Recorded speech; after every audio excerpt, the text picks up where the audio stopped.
ब्रह्मा जी को जब क्रोध आया तो ब्रह्मा जी की भ्रिकुटी से एक नीले रंग का नील लोहित वर्ण बालक प्रकट हुआ। छोटा सा बालक उनकी भ्रिकुटी से पैदा हुआ, ब्रह्मा की भ्रिकुटी से, और नीले रंग का, नील लोहित। सद्यो जायत तन्मन्यु कुमारो नील लोहितः। ये बालक कौन था? कहते तन्मन्यु, ब्रह्मा जी के अंदर जो मन्यु आया, मन्यु माने क्रोध, क्रोध को ही मन्यु कहते हैं।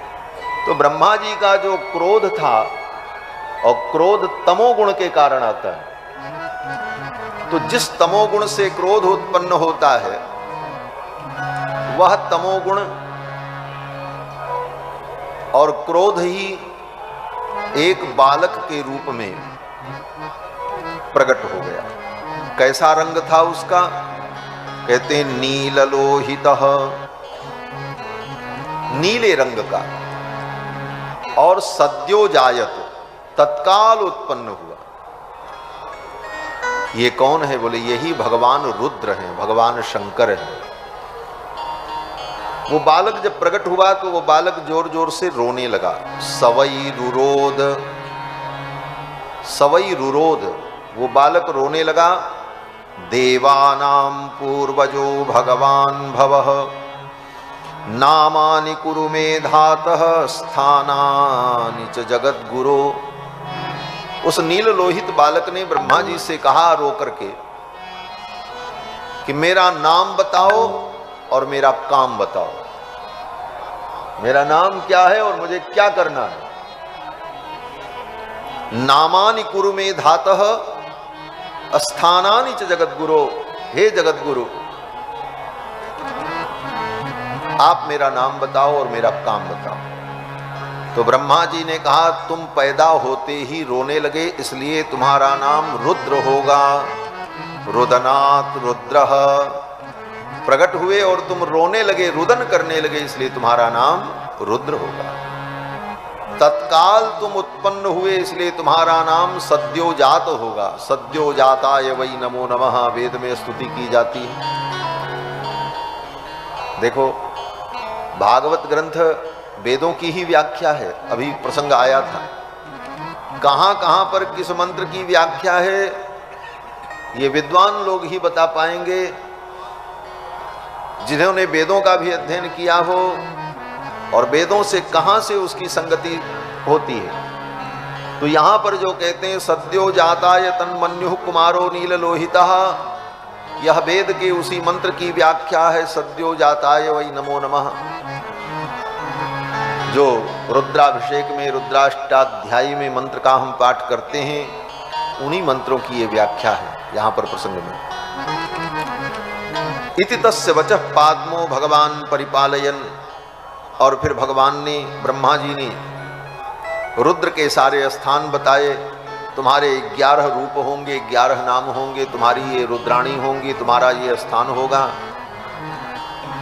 तो रुद्र ने कहा हमारा काम क्या होगा? ब्रह्मा जी ने कहा सृष्टि करो। ब्रह्मा जी का तो एक ही उद्देश्य था, सृष्टि आगे बढ़े। ब्रह्मा जी ने कहा सृष्टि करो। भगवान शंकर ने कहा ठीक। तमोगुण के अधिदेवता भगवान रुद्र, भगवान रुद्र जब सृष्टि करने लगे तो भूत प्रेत पिशाच सांप बिच्छू बड़े बड़े भयानक जीव उत्पन्न करने लगे। ब्रह्मा जी ने कहा अलम, बस करो। सृष्टि अभी उत्पन्न नहीं हुई और विनाश की सामग्री पहले उत्पन्न कर दिया। भगवान रुद्र ने कहा हम विनाश के ही देवता हैं, हम विनाश के देवता हैं। तो बोले ठीक है, तुम विनाश के देवता हो, संहार के देवता हो, तो जब संहार करने की आवश्यकता पड़ेगी तब तुम्हारा स्मरण किया जाएगा। तो रुद्र ने कहा हम क्या करें? तो ब्रह्मा जी ने कहा जाओ तुम ही तपस्या करो। फिर ब्रह्मा जी के आदेश से भगवान शंकर भी तप करने चले गए और कैलाश में विराजमान होकर के भजन करने। यद्यपि भगवान शंकर तमोगुण के अधिदेवता हैं, नील लोहित हैं, लेकिन भगवान की उपासना साधना और योग के कारण भगवान रुद्र का वह तमोगुण तिरोहित हो गया और उनका रंग जो नील लोहित वर्ण था वो नील लोहित वर्ण समाप्त हो गया और वो कर्पूर के समान गौर वर्ण हो गए। इसीलिए भगवान शंकर की स्तुति में कहते हैं कर्पूर गौरम करुणावतारम संसार सारम भुजगेंद्रहारम सदा वसंतम हृदयारविंदे भवम भवानी सहितम नमामि। नील लोहित थे और कर्पूर वर्ण हो गए। कर्पूर गौरम, कपूर के समान, जैसे कपूर सफेद सफेद होता है ऐसे भगवान शंकर दूध के समान धवल वर्ण उनका हो गया। क्यों बोले? तप और साधना से गुणों का उद्रेक और गुणों का शमन भी होता है। सबके अंदर तीनों गुण विद्यमान है, सतोगुण रजोगुण तमोगुण। त्रैगुण्य विषया वेदा निस्त्रैगुण्यो भवार्जुन।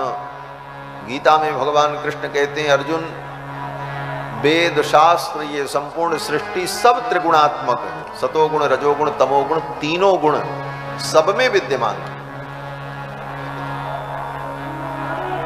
अब व्यक्ति अपने आचरण से अपने जिस गुण को बढ़ा ले, दुराचरण करे पापाचरण करे तो तमोगुण बढ़ जाएगा। थोड़ा भजन पूजन और साधना में भी रहे और भोग में भी पड़ा रहे, बोले उसमें रजोगुण बढ़ जाएगा। जो भोग से निवृत्त होकर के दुराचरण का त्याग करके सदाचरण संपन्न होकर भगवान की उपासना और तपस्या में लग जाएगा, उसका सतोगुण बढ़ जाएगा। ये तो अपने हाथ में है। अपनी उपासना और साधना से अपने गुण के उद्रेक को प्रकट करना। इसीलिए भगवान अर्जुन से कहते हैं अर्जुन, त्रैगुण्य विषया वेदा निस्त्रैगुण्यो भवार्जुन निर्द्वंदो नित्य सत्वस्थो निर्योगक्षेम आत्मवान। तो भगवान शंकर कैलाश में विराजमान हुए।